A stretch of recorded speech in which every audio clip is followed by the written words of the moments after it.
ओम पूर्णमदः पूर्णमिदं पूर्णात् पूर्णमुदच्यते पूर्णस्य पूर्णमादाय पूर्णमेवावशिष्यते। अहं सर्वस्य प्रभवो मत्त सर्वं प्रवर्तते इति मत्वा भजन्ते मां बुधा भाव समन्विताः। समग्र विश्वर आत्मीय बंधुगण को विनम्र प्रणाम निवेदन करुछि।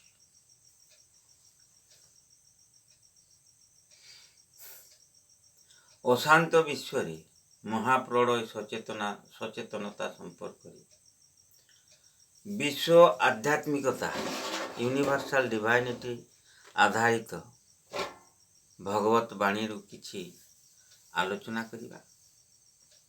उद्देश्य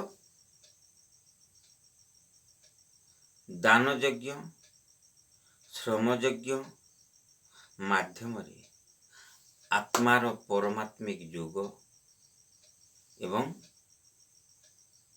विश्व भातृत्व सृष्टि हेबा। यज्ञाशिष्टासीनो सन्तो मुच्यन्ते सर्वक्रीड विषय भुंजन्ते ते तोगं पापा ये पचन्ते आत्म कारणात्। यज्ञाशिष्टासीनो सन्तो मुच्यन्ते सर्वक्रीड विषय भुंजन्ते ते तोगं पापा ये पचन्ते आत्म कारणात्। उपार्जित धन रे सामाजिक पारिवारिक उपार्जित धन रे समाज प्रति परिवार प्रति विविध प्रकार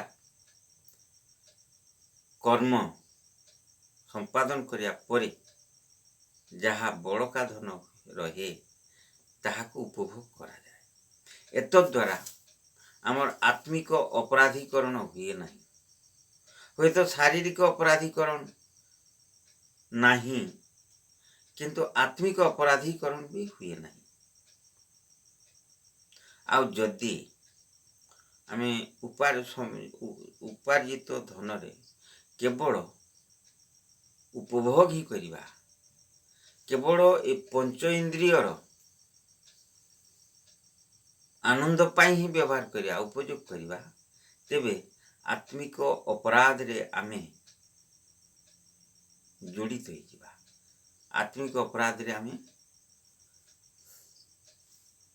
प्रभावित हवा किभली। तेबे देखंतु आमे एक पारिवारिक प्राणी, सामाजिक प्राणी एवं वैश्विक प्राणी, विश्विक प्राणी बा वैश्विक प्राणी कहा जाई पारे। समाज रे मनीषवाद आ ये चिंता कौन सी प्राणी को ठारे ही नहीं आया। मु एक मनीष, उन्नत पशु, उन्नत जंतु जदि कह जाए सब प्राणी जगत सर्वश्रेष्ठ जंतु बा प्राणी हूँ मनीष। यार विचार शक्ति अच्छी, चिंतन शक्ति अच्छी, दूरदृष्टि अच्छी, समीप दृष्टि अच्छी, सब प्रकार अच्छी। तेणु देखंतु जड़े मनीष संसार जेभली भावे प्रतिष्ठित होना कहीं आमर चिंताधारा थाए जे पारिवारिक रो सहायतारु आमे एते प्रतिष्ठित ही पारिले नहीं। आज्ञा चिंता कर देखंतु प्रथमत मते ए समाज रे चल प्रचल हेबा पाई जो सुंदर रास्ताटी निर्मित होईची सीटा मो परिवार के भी निर्माण करी नहीं। शिक्षालयटा मो परिवार निर्माण करी नहीं। धर्मानुष्ठानटा मो परिवार निर्माण करी नहीं। यह समाज द्वारा ही निर्मित। आमे सेथिरु उपकृत होउछे, माने सब बेले समाज ठु आमे सब प्रकार पाउछे, किंतु आमे देवा पाई हमर इच्छा ही नहीं। किंतु संविधान रे कोन कहिछि आमर किछि कर्तव्य अछि एवं किछि हक अछि।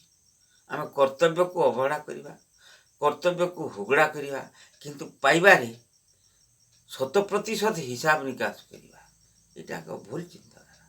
तेणु आमे दान हिसाब रे ए संसार रे जेति की सामाजिक अनुष्ठान, सामाजिक धन संपद अच्छी, माने संपद तो कह धरतु ସାମାଜିକ ଅନୁଷ୍ଠାନ ଅଛି ସେଗୁଡ଼ାକୁ ଆମେ ଯଥାସମ୍ଭବ ନିଜର ଆର୍ଥିକ ଓ ଶାରୀରିକ ସାମର୍ଥ୍ୟ ଅନୁସାରେ ଅର୍ଥ ଦାନ କରିବା, ଶ୍ରମ ଦାନ କରିବା। ମନରେ ଶାନ୍ତି ଆସେ ଆଜ୍ଞା। ଜଣେ ବିପଦଗ୍ରସ୍ତ ଲୋକକୁ ସାହାଯ୍ୟ ଦେବାରେ ଯେଉଁ ଶାନ୍ତି, 5 ଜଣଙ୍କୁ ଏକତ୍ରିତ କରିକି ଗାଁର ରାସ୍ତାଟାକୁ ଟିକେ ସଜେଇ ଦେବା, ସେଥିରେ ଯେଉଁ ମାନବିକତା ଥାଏ ଏବଂ ଯେଉଁ ମାନସିକ ଶାନ୍ତି ମିଳେ ତାହା କେବେ ଅନ୍ୟ ଜାଗାରେ ମିଳେ ନାହିଁ। ତେଣୁ ଯାହା ହଉ ସାମାଜିକ, ପାରିବାରିକ ସବୁ ପ୍ରକାରେ ଆମେ ଅର୍ଥଦାନ ଶ୍ରମଦାନ କରିବା ଉଚିତ। ଆଉ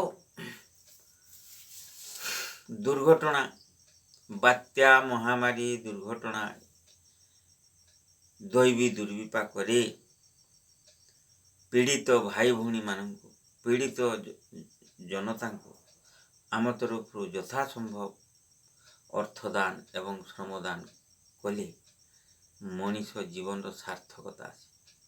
ସଫଳତା ଏବଂ ସାର୍ଥକତା ଦୁଇଟି ଅଲଗା ଜିନିଷ।